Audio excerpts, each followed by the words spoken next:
पक्षाचे आणि मित्र पक्षाचे सर्व पदाधिकारी आणि बंधू भगिनींनो, वेळ बराच झालाय।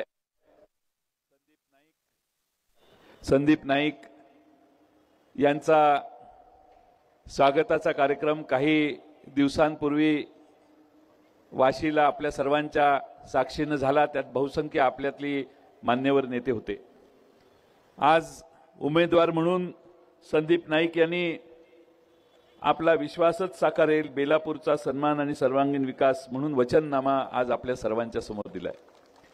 थोडंसं चाललं तर लक्षात येतं की या शहरात जे आवश्यक आहे ते सगळं पुढच्या 5 वर्षात संदीप नाईक यांनी आपल्याला देण्यासाठी, आपला विश्वास त्या ठिकाणी घेण्यासाठी या सगळ्या गोष्टी पूर्ण करण्याचं आश्वासन दिलेलं आहे।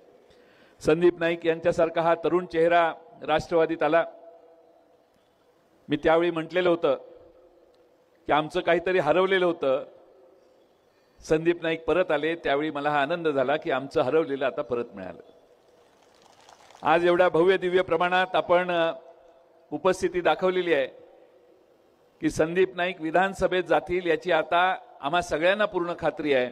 आपल्या सर्वांच्या आशीर्वादाने नव्या मुंबईचा विकास जो खुंटलेला आहे, ज्या महापालिकेत नगरसेवक नसल्यामुळे महापालिका पिळवटून खाण्याचं काम सत्तेत बसणारी लोक करतायत, ज्या लोकांनी महापालिकेचे फिक्स डिपॉझिट हे पाक आता खाली आणून 1200-1300 कोटीवर आणलेलं आहे, 3000-4000 कोटीचं उत्तरदायित्व त्यांनी तयार केलेलं आहे, त्या लोकांना महापालिकेत निवडणुका घ्यायच्या नाहीयेत।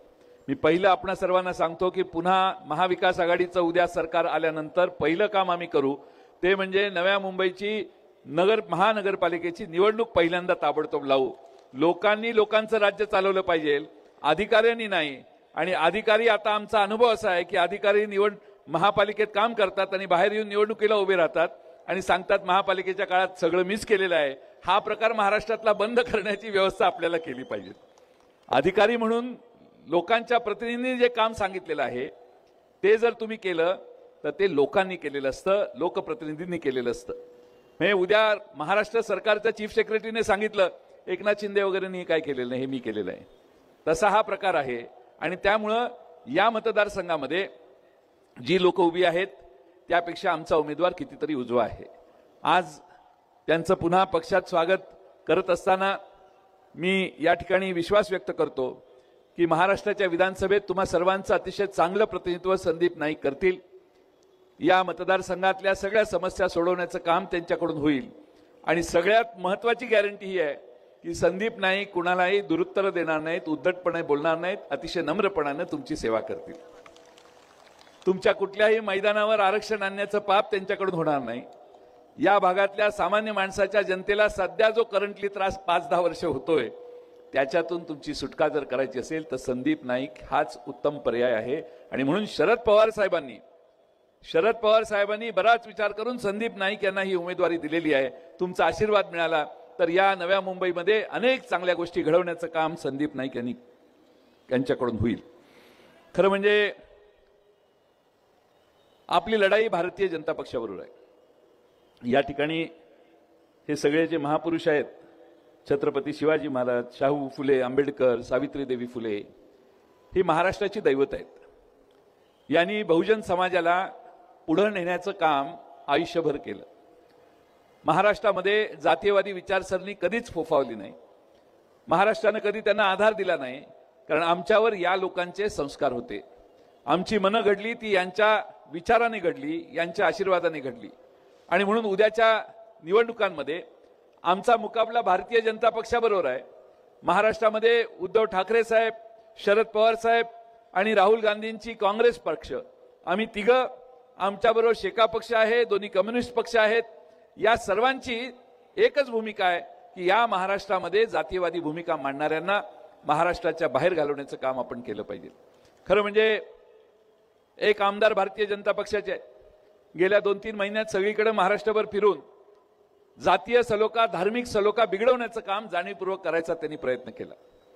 महाराष्ट्रामध्ये भारतीय जनता पक्षाचा अधिकृत आमदार महाराष्ट्रभर मोर्चे काढतो, सरकार महाराष्ट्रात तुमचं, दिल्लीला सरकार तुमचं, पण ह्यांचा मोर्चा का तर हिंदू खतरे में म्हणून। अरे मग तुम्ही राज्यावर कशाला बसला? तुम्हाला राज्यात बसून हिंदूंना संरक्षण देता येत नाही असा त्याचा दुसरा अर्थ होतो। आणि म्हणून महाराष्ट्रामध्ये धार्मिक तेढ निर्माण करण्याचे प्रचंड प्रयत्न मागच्या 3 महिन्यात झाले का? तर जेव्हा जेव्हा भारतीय जनता पक्ष संकटात येतो तेव्हा तेव्हा या देशामध्ये आणि या राज्यामध्ये हे जातीय आणि धार्मिक असा त्यांचा आधार घेऊन मतं मागण्याचा प्रयत्न करतात. आता गेल्या काही दिवसात काय चाललंय? बटेंगे तो कटेंगे. महाराष्ट्रामध्ये बटेंगे तो कटेंगे योगी आदित्यनाथ इथे येऊन आपल्याला सांगायला लागलाय. ज्या योगी आदित्यनाथच्या राज्यातल्या निम्म्याहून जास्त उत्तर प्रदेश महाराष्ट्रात मुंबईच्या आसपास आहे, ती माणसं इकडे येऊन निवांत राहत आहेत, संरक्षण आहे, चांगल्या पद्धतीनं कुणाच्या अंगाला कुणी हात लावत नाही. महाराष्ट्रात काय सामान्य माणसांची संस्कृती आहे, कुणीही आलं तरी आम्ही त्याचा स्वीकार करतो. पण योगी आदित्यनाथ येतात आणि सांगतात बटेंगे तो कटेंगे. बटेंगे तो कटेंगे ही भाषा काटणाऱ्यांची असते आणि ती जाणीवपूर्वक भाषा वापरून शेवटचा प्रयत्न भारतीय जनता पक्ष करतोय की धार्मिक दृष्ट्या काही तेढ महाराष्ट्रात तयार करता येते का? तुम्हाला मोबाईलवर कळेल, पंतप्रधानांची सभा शिवाजी पार्कात आहे. शिवाजी पार्कातली सभा आतापर्यंत संपायला पाहिजे होती. पंतप्रधान विमानतळावर बसलेले आहेत कारण सभेमध्ये माणसं नाहीत. माणसं गोळा होत नाहीत म्हणून साहेब विमानतळ सोडायला तयार नाहीत. त्यामुळं माणसं गोळा, आत्ताचाच फोटो माझ्याकडे आला, 5-50 हजार खुर्च्या टाकल्या असतील, मला माहित नाही किती खुर्च्या आहेत, पण वरून आलेला फोटो जो आहे ते एवढी पण माणसं अजून जमा झालेली नाहीत. मुंबई शहरामध्ये भारतीय जनता पक्षाला माणसं गोळा होत नाहीत. भारतीय जनता पक्षाचे रोजचे नखरे ऐकायला आता मुंबईकर तयार नाहीत. हा मेसेज नरेंद्र मोदींना मुंबईकरांनी दिलाय असं मित्रांनो तुम्ही समजा. शेवटी भाजपने तुम्हाला काय दिलं?